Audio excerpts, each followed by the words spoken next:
warahmatullahi wabarakatuh. Selamat pagi teman-teman. Sebelumnya, ada yang tahu nggak aku mau apa? Ya, betul sekali. Aku di sini mau mempresentasikan hasil materi yang aku dapat dari hari-hari sebelumnya. Sebelum saya masuk ke materi yang akan saya presentasikan, izinkan saya untuk memperkenalkan diri terlebih dahulu ya teman-teman. Oke, Najwa Shihab pernah berkata bahwasanya hidup yang tidak dipertaruhkan tidak akan dimenangkan. Maka dari itu, saya di sini berjuang untuk memberikan presentasi terbaik saya. Sebelumnya, perkenalkan ya, saya Laila Rahma dari Prodi Manajemen Pendidikan Islam, Fakultas Tarbiyah dan Keguruan, Universitas Islam Negeri Sunan Ampel, Surabaya. Oke, langsung lanjut ya teman-teman. Saya di sini akan membahas terminologi hadis Nabi. Latar belakang dan pentingnya terminologi hadis Nabi. Hadis Nabi merupakan sumber hukum Islam kedua setelah Al-Quran. Hadis Nabi berfungsi sebagai penjelas, perinci, dan penegas ajaran-ajaran Al-Quran. Pemahaman terminologi hadis menjadi kunci utama dalam memahami keaslian dan validitas ajaran Islam, serta metode ilmiah dalam pembelajaran.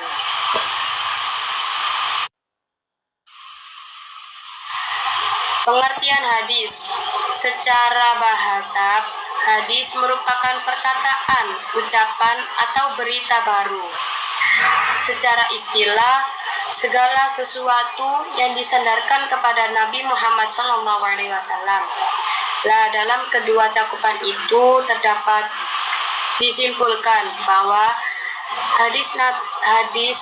pengertian hadis adalah perkataan, perbuatan, persetujuan, dan sifat-sifat Nabi. Perbedaan hadis, sunnah, dan khobar.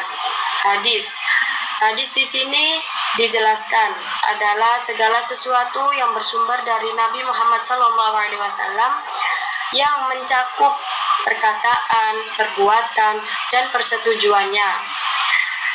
Apabila sunnah adalah perbuatan dan keteladanan Nabi yang menjadi pedoman hidup umat Islam dalam kehidupan sehari-hari. Di sini khobar dijelaskan. Khobar adalah berita atau informasi yang terkadang digunakan secara sinonim dengan hadis dalam teks tertentu. Unsur-unsur hadis. Unsur-unsur hadis ada 3 ya teman-teman.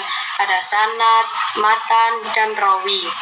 Sanad adalah rantai periwayatan yang menghubungkan perawi hingga sampai kepada Nabi Muhammad SAW. Apabila matan adalah teks atau isi dari hadis yang diriwayatkan oleh para perawi.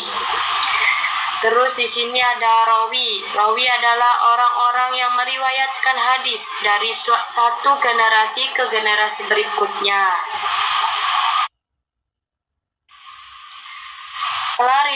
Klasifikasi perbedaan jumlah periwayatan. Hadis mutawatir diriwayatkan oleh banyak orang pada setiap tingkatan sanad. Mustahil mereka bersepakat dalam kebohongan. Apabila hadis ahad diriwayatkan oleh sedikit orang, terbagi menjadi gharib, aziz, dan masyhur. Klarifikasi ini membantu ulama menentukan tingkat keyakinan terhadap suatu riwayat hadis.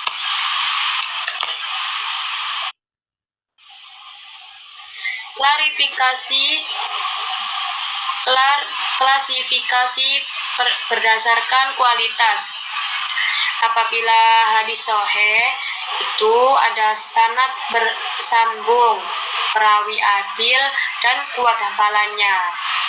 Apabila hadis sanad yang sanadnya itu bersambung, terus perawinya itu adil, hafalan sedikit lebih lemah.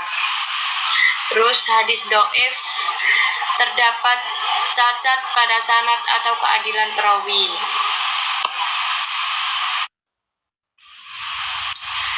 Fungsi hadis dalam Islam. Ada di sini saya menyebutkan 3 sebagai penjelasan Al-Quran, sumber hukum, pedoman moral.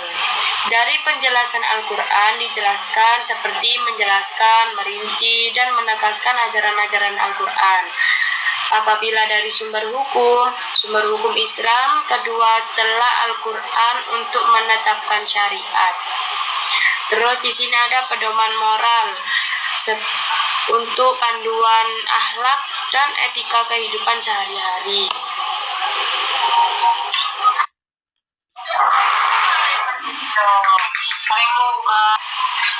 Pentingnya pemahaman terminologi.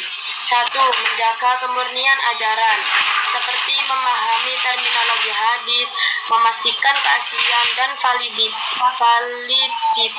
ajaran Islam tidak terdistorsi. 2.